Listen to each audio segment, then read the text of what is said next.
आज हम हिंदी व्याकरण में पाठ 2 वर्ण विचार पढ़ेंगे। बच्चों, बोलते समय हमारे मुख से जो ध्वनियाँ निकलती हैं उन्हें वर्ण कहते हैं। वर्ण भाषा की सबसे छोटी इकाई है। सबसे छोटी इकाई मतलब जिसके हम और टुकड़े नहीं कर सकते हैं। जैसे ग हलंत प्लस अ प्लस मा हलंत प्लस अ प्लस ला हलंत प्लस आ। ये 6 ध्वनियों से मिलकर गमला बना। दूसरा उदाहरण मा हलंत प्लस अ प्लस छा हलंत प्लस अ प्लस ला हलंत प्लस ई। इनसे मिलकर मछली बना। इन दोनों ही उदाहरण में 6 ध्वनियों का प्रयोग किया गया है। आपने देखा कि गमला तथा मछली अनेक ध्वनियों से मिलकर बने हैं। अनेक ध्वनियों मतलब अलग अलग ध्वनियों से मिलकर बने हैं। इन ध्वनियों के और टुकड़े नहीं किए जा सकते। भाषा की वह सबसे छोटी इकाई जिसके और टुकड़े नहीं किए जा सकते उसे वर्ण कहते हैं। उसे वर्ण कहते हैं। वर्णों के व्यवस्थित समूह को वर्णमाला कहते हैं। वर्णमाला मीन्स वर्णों से मिलकर बनी हुई माला। हिंदी वर्णमाला में 2 प्रकार के वर्ण होते हैं, स्वर, व्यंजन। स्वर हिंदी की वर्णमाला में कुल 11 स्वर होते हैं जो इस प्रकार हैं: अ, आ, ई, उ, री, ए, ओ, औ। इसके बाद व्यंजन। जिन वर्णों को बोलने के लिए स्वरों की आवश्यकता होती है वे व्यंजन कहलाते हैं। स्वरों की आवश्यकता जैसे ऊपर आ, ई, ये स्वर हैं। व्यंजन को बोलने के लिए इन स्वरों की आवश्यकता पड़ती है। वर्णमाला में कुल 33 व्यंजन होते हैं जो इस प्रकार हैं: का, खा, गा, घा, अंगा, जिसे कवर्ण कहते हैं। चा, छा, जा, झा, इया, जिसे चवर्ण कहते हैं।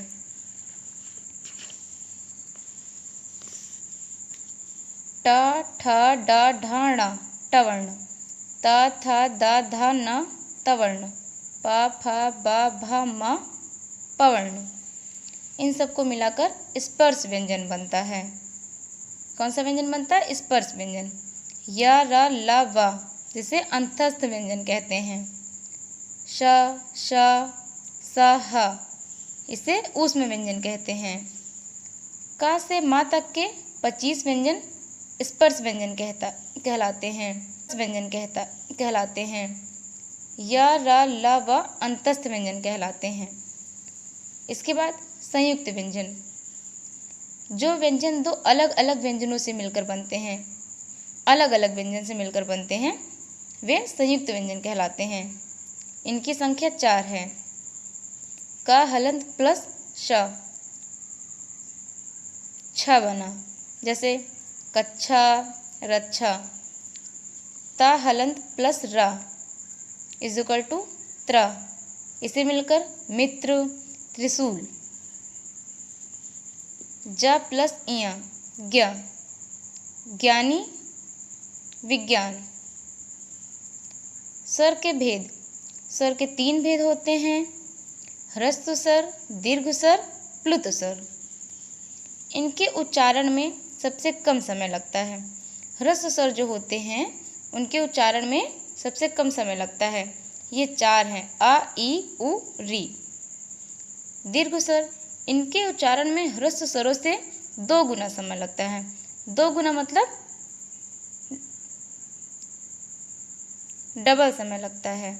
ये 7 हैं: आ, ई, उ, ए, ओ, औ। प्लुत स्वर, इनके उच्चारण में ह्रस्व स्वरों के उच्चारण से तिगुना समय लगता है। तिगुना मतलब 3 गुना समय लगता है, जैसे ओम। प्लुत स्वर एक ही है। हिंदी भाषा में कुछ अन्य वर्ण इस प्रकार हैं: पहला अनुस्वार, दूसरा अनुनासिक, तीसरा विसर्ग, चौथा आगत ध्वनि। इसका उच्चारण नाक से होता है। जो अनुस्वार वर्ण हैं इनका उच्चारण नाक से होता है, जैसे गंगा, घंटी, पतंग, जंगल, मंदिर आदि।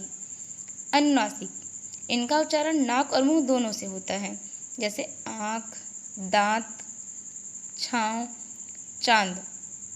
इनको बोलने में नाक और मुंह दोनों से उच्चारण होता है, इसलिए इसे अनुनासिक कहते हैं।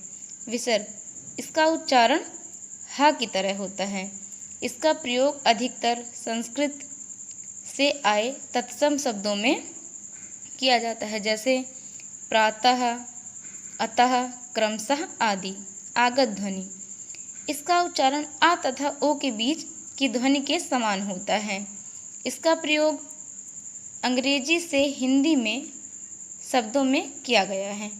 उदाहरण के तौर पे doctor, ball, hall, coffee, office आदि। अब हम पढ़ेंगे में होता है मात्रा के रूप में। प्रत्येक स्वर की एक निश्चित मात्रा होती है। एक निश्चित मात्रा मतलब एक फिक्स मात्रा होती है। आ की कोई मात्रा नहीं है। जैसे यहाँ पे हम कुछ उदाहरण पढ़ेंगे जिसके क्रम हैं स्वर, मात्रा, वर्ण, प्रयोग, मूल रूप। स्वर आ, इसकी कोई मात्रा नहीं है। और वर्ण से का, हलंत प्लस आ, का। अब इसका प्रयोग देखिए कैसे करते हैं। कमल, कलम। अब इसका जो मूल रूप होता है वो क्या है? अमरूद, अदरक। दूसरे नंबर पे आ, जिसकी मात्रा है आ, का प्लस आ मिलकर बना है का, जिसमें इसका उदाहरण काला, कागज। और जो मूल रूप है वो है आम और आग। इस प्रकार से आप नीचे सारे ये उदाहरण पढ़ेंगे। अब उसके बाद आता है द्वित व्यंजन। दो समान व्यंजन एक साथ मिलकर प्रयुक्त होते हैं तो उन्हें द्वित व्यंजन कहते हैं। कैसे व्यंजन मिलकर? समान व्यंजन मिलकर जो एक जैसे हों। जैसे का हलंत प्लस का इक्वल का, और इसका उदाहरण पक्का, सिक्का। ऐसे दूसरा उदाहरण देखें, त हलंत प्लस ता, तत। तत का प्रयोग कैसे करेंगे? पत्ता, सत्ता। इस तरह आप ये बाकी के उदाहरण ये आप पढ़ेंगे। उसके बाद आता है संयुक्ताक्षर। दो अलग अलग वर्णों से बने संयुक्ताक्षर में देखिए अलग अलग वर्णों से बने वर्ण अक्षर संयुक्ताक्षर कहलाते हैं। जैसे क हलंत प्लस ख, कख, मक्खी, मक्खन। राग के विभिन्न प्रयोग। अब हम पढ़ेंगे राग के विभिन्न प्रयोग। पहला पॉइंट, जब रा स्वर रहित। कैसा होता है? स्वर रहित होता है, उसमें स्वर नहीं होता है। तब रा आगे आने वाले व्यंजन के ऊपर रेफ के रूप में लगाया जाता है। जैसे व प्लस रा हलंत प्लस शा इजुकल वर्षा।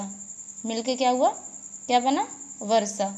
दूसरा सा प्लस रा हलंत प्लस ता इक्वल सर्द। दूसरा पॉइंट, जब रा स्वर सहित हो, स्वर के साथ, तब वह अपने से पहले व्यंजन की खड़ी पाई के साथ पदेन के रूप में लिखा जाता है। जैसे सा हलंत प्लस रा हलंत प्लस ओ प्लस ता हलंत प्लस आ मिलकर क्या बना? श्रोत। दूसरा उदाहरण, पा हलंत प्लस रा हलंत प्लस आ प्लस ड़ा हलंत प्लस आ, ये क्या मिलकर बना? प्रण। उसी प्रकार तीसरा पॉइंट, गोल घुंडी वाले स्वर सहित व्यंजनों ट, ड के साथ रा पदेन के रूप में लिखा जाता है। जैसे ट हलंत प्लस र हलंत प्लस आ प्लस का हलंत प्लस आ इक्वल ट्रक। ये मिलकर क्या बना? ट्रक। कितनी ध्वनियों से मिलकर बना है? 5 ध्वनियों से मिलकर बना है ट्रक। इसके बाद हम पढ़ेंगे वर्ण विच्छेद। वर्ण विच्छेद, किसी भी शब्द के वर्णों को अलग अलग करना वर्ण विच्छेद कहलाता है। अब जैसे उदाहरण, घर है, ये हमारा वर्ण है। अब इसके जो ध्वनियाँ हैं हमें उसे अलग अलग करना है, वर्णों को अलग अलग करना है। इसको हम वर्ण विच्छेद कहते हैं। जैसे घर का घ हलंत प्लस आ प्लस रा हलंत प्लस आ, ये घर का वर्ण विच्छेद है। उसी प्रकार बंदर, ब हलंत प्लस आ प्लस दा हलंत प्लस आ प्लस रा हलंत प्लस आ, बंदर।